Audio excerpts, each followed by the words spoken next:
हमारे देश की जो इकोनॉमी है, उस इकोनॉमी में हमारे सबका उद्देश्य यही है कि जो गरीब व्यक्ति है उसको हमें धनवान तो नहीं पर कम से कम सस्टेनेबल जीवन देना है।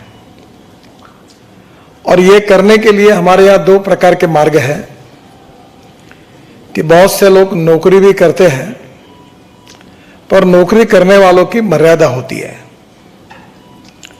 और इसलिए स्वाभाविक रूप से इस इकोनॉमी में हम ईमानदारी के मार्ग से अच्छा धन कैसे प्राप्त कर सकते हैं, इसके बारे में लोगों को जगाना ये देश की आर्थिक आवश्यकता है।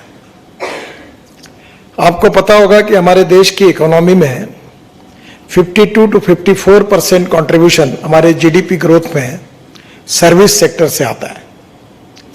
उसके बाद में 22 से 24% हमारा कंट्रीब्यूशन ये मैन्युफैक्चरिंग सेक्टर से आता है और 8 से 12% ये कंट्रीब्यूशन ये हमारे एग्रीकल्चर एंड अलाइड सेक्टर से आता है।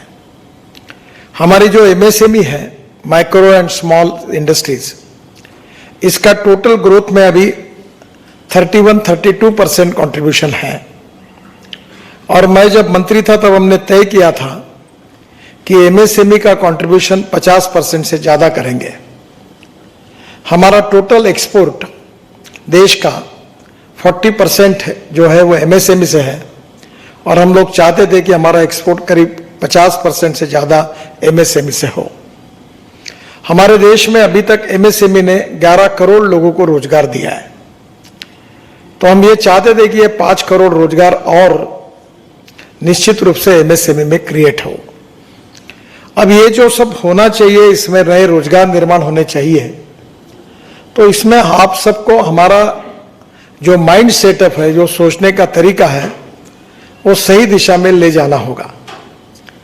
हमारी व्यवस्था ऐसी है कि हमें एक वो 3 इडियट्स पिक्चर में एक डायलॉग था कि वो कहता था कि जब दोस्त फेल होता है तो दुख होता है, पर जब मेरिट में पास होता है तो बहुत ज्यादा दुख होता है।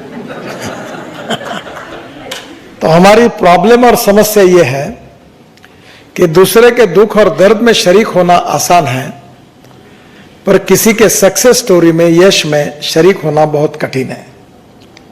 तो हमारे मन में जो एक जेलसी जैसी वृत्ति होती है, वो किसी की अच्छी बात को स्वीकार करने के लिए तैयार नहीं होती।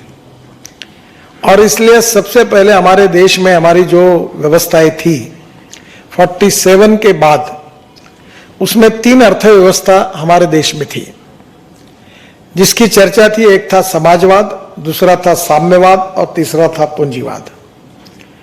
जो साम्यवाद था वो वर्ग विग्रह के संघर्ष पर, सिद्धांतों पर विश्वास रखते थे। मालिक वर्सेस मजदूर, मालिक वर्सेस नौकर।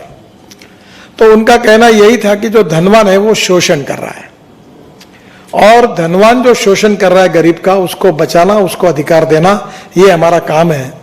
और इसी अर्थव्यवस्था के आधार पर रशिया और चाइना, इन्होंने साम्यवादी अर्थव्यवस्था को स्वीकार किया।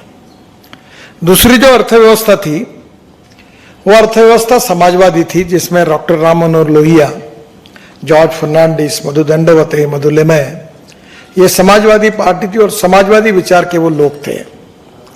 उनका भी यही विचार था कि गरीबों का कल्याण होना चाहिए और गरीब को अधिकार मिलने चाहिए। और इसलिए स्वाभाविक रूप से समाजवादी आंदोलन उस समय चलता रहा, समाजवादी, प्रजा समाजवादी, संयुक्त समाजवादी। फिर तीसरे लोग जो थे हमारे देश में, एक स्वतंत्र पार्टी थी, वो जो लिबरल इकोनॉमी थी, जो अमेरिकन लिबरल इकोनॉमिक थिंकिंग था, उसके आधार पर वो काम कर रही थी और वो पूंजीवादी अर्थव्यवस्था को सपोर्ट कर रहे थे। अब उद्देश्य हमारा ये है कि हमें क्या करना है।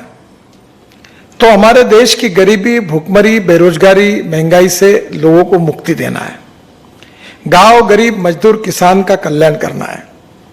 और जो शोषित है, पीड़ित है, दलित है, जो सोशली, इकोनॉमिकली, एजुकेशनली बैकवर्ड है, उसको स्वाभिमान से जीने का मार्ग दिखाना है।